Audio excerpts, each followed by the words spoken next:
Hey guys, and thank you for coming to another episode of Soso's World.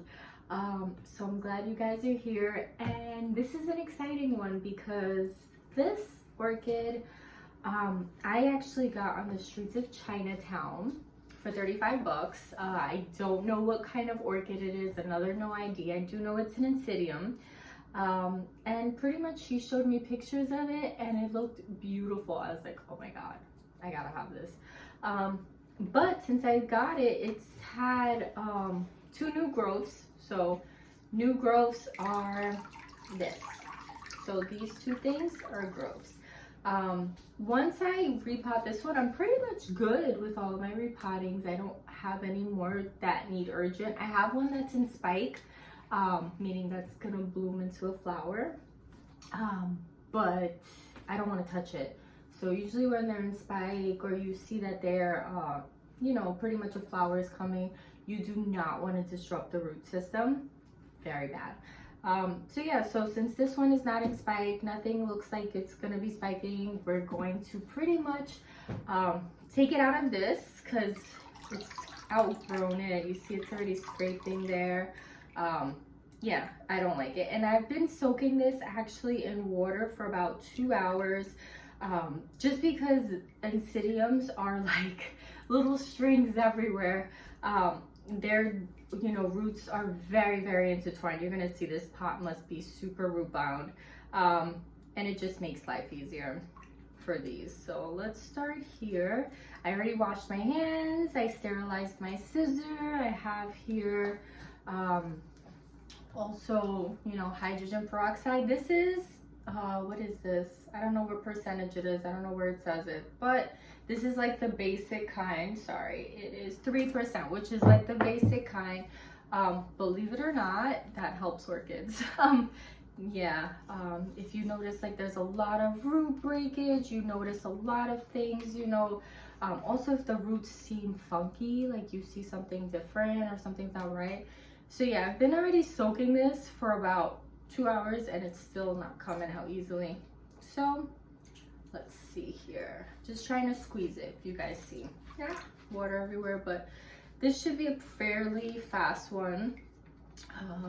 Yeah, and you guys, these pretty much you don't buy them at like, you know, so Trader Joe's or even Home Depot up here.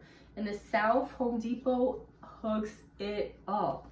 Like this little orchid that I have here, instead of it being the $35 I bought, and not even, because I bought orchids at City, my other one was like almost 65.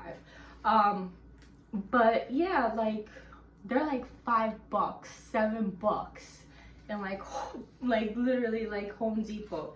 All right, so yeah, you see it's super root brown. If you can see, those are all the roots, all of them. You see? Look at that, it's so beautiful. But look at those new babies, they're so nice.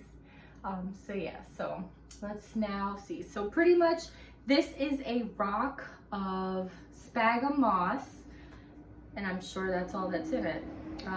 So yeah, so I'm going to clean this up, get this ready, and then we'll be back to finish. But pretty much let me just take all this out because it's gonna take a long time, so I will be back. But yeah, for the meantime, don't miss too long, right? Hey guys, so I'm back here with you. So pretty much this Oncidium is so healthy. I took what I could out, which you can see it's quite a lot that was in here and it's still there, good amount, but I don't want to take it out. It's so healthy.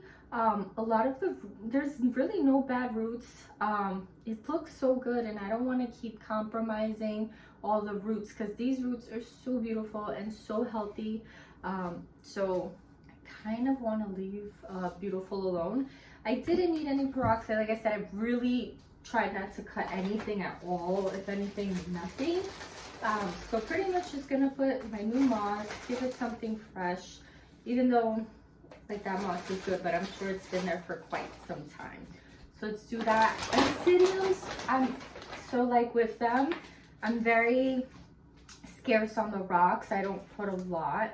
So this one, I want to plant her. So you see, like, she was like this before, if you can see. I want to plant her like this now so she can have more space for these new ones to grow, because these now will be the ones that give flowers. This one gave flowers already, so it's not going to rebloom. So let's now, also, as you can tell, this plant loves to be squeezed and super tight in her spots. So I'm gonna put some more rocks around it. I do like rocks too because it prevents like green algae from like forming on top. So yeah, so this one also likes to be really tight. So I'm gonna put her tight. I'm trying to use a little bit less coarser rocks. So I'm only putting a little bit. So just let me finish up here. But her, she's pretty much gonna take form everywhere. Like I have big hopes for this one. She's very healthy. She's growing really fast, which gave me to grow super fast. And pretty much, let me just do this side and we're all set. So it's pretty fast. So this is gonna be my, pretty much, like I said, last repot for a while. I am gonna start focusing on the actual orchids, like teach you what the difference is between new growths, the roots, spikes. I know, gibberish, you don't understand what I'm talking about, but it's super fun, super interesting, and this is for people, you know, who do this as a hobby. So yeah, she's pretty much done. She's in there. She's got a whole bunch of stuff to breathe in. I'm really curious to see how she does now with more air.